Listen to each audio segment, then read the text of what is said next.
ይቆርጣል በርካሽ ሁለት ኪሎ በሰባ በላይ ለበብሪ ፈርማ የገበሬ ዕቃ ወደዚህ አራት አይደለም አለ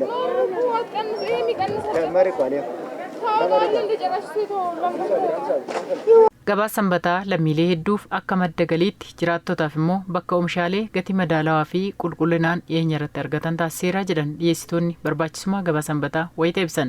Gabaa kana jalqabaa kaasee gaafa hundeeffamu kaasee kan hundeeffamudha jalqabee ammatti keessa jiru ana kana tokkoon nama tokko keessa aanadha jechuudha. Har'a naannoo waggaa 4 minaamnedha. Erga gaafa sanaatti rakkoo tokko malee mootummaa qaraa hooggantoota hundi faana walii galee yaada gaarii haala gaarii hojjetaa jira. Hojii dhabeeyyii uummanni baay'ee as keessa jira. Hojii dhabeeyyii kan jiran har'a hojii argannee gurmoofnee hojjetaa jira.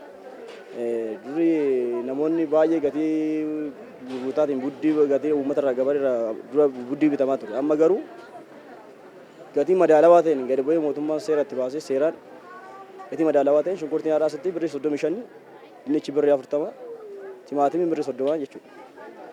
Fi warreen kaayis akkasumatti kan kana fakkaatan gurguramaa jiru jechuudha gatii gadi bu'aadhaan jechuudha. Qadaamii sanbataa sumaana gadaa baay'ee ariifidha uumaan jedhu kun maallaqa mootummaan gaararraa buseetiin nagannaa maallaqa dabaluun hin jiru uummanni saleedaa sanarraa ilaaluuma bitataa wanti isaaf ni dabalamu hin jiru asitti. Edda hojjaa kana calqabni gara waggaa 4 nu ta'eera. Yaa baay'ee jireenya kee irratti jijjiirama argaa jirra jireenya keenya irratti. Yaa nurraa safee namni biraas nufaan hojjechaa jira. Yaa nama biraafitiifis hojjaa banaa jirra jechuudha asuma. Gabaa sanbataa kun guyyoota 2 qofatti daangeffamuun dhiyeessitoonni kunneen oomishaalee isaanii gurguranii fixuuf daangaa itti uumuu akka rakkoottis kaasaniiru. Sa'aatiin gaamati. Yeroo kan namni meeshaa fe'ee fidee daandiirra dhaabbataa jira. Gaafa fennee dhaabbataa immoo qaamni mootummaa dambiin kan safara eegu akkamiin fidee sa'aatii kana fidanii nu faana meeshaa faana nu bareetaa jira. Nuti kan dhufnuuf immoo uummata faana gargaaruudhaaf uummanni suuqirratti amma nyaatamu asirratti dhufee fayyadamuudhaaf waan ta'eef meeshaan nuti finnee dhufnu guyyaa 2 guyyaa 3 ol turuu hin danda'u asitti jechuudha. Aduu faana waan garaagaraatu jira galgala naaf inni as geenyu dambiin illee nu bareetaa jira. Mi'a keessa fudhaa deema maaliif fiddan boru fidadhaa buufadhaa jira. Qadaame immoo gaafa turuu hin jennu erga gabaan jalqabee fayyee gaafa duukaa dhaabatu jira beektaa.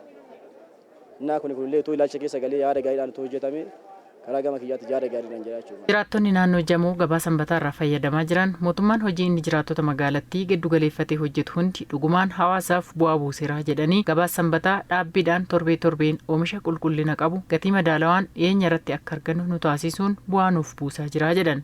በሰፈር ያሉ ሱቆች ቢያንስ እጥፍ ነው። Dukkaanni mandaraa keessa jiranii gatii ol kaasu. Fakkeenyaaf timaatima kiiloo tokko birrii 60 binnu asitti birrii 30 binna. Gabaa sanbataa eegnee binne malee gatiin mandara keessatti bitnu ni ulfaata. Gatiin dachaadhaan dabalama waan ta'eef burjaajii hawaasaa baay'ee hir'ise. Fagoon deemnu balbaluma jalaa arganna. Walumaa gala haalli mootummaan jiraattotaa fi jireenya salphisuuf hojjetu akka laayyootti waan ilaalamu miti. Namni baay'een jireenya fooyyee qabu jiraachaa jira. Gabaa sanbataa baay'ee bareeda iyyuu gatii isaatis baay'ee gadi bu'aadha asitti iddoo biraatitti baay'ee dabala waan ta'eef asitti bitachuudhaan dhufne jechuudha.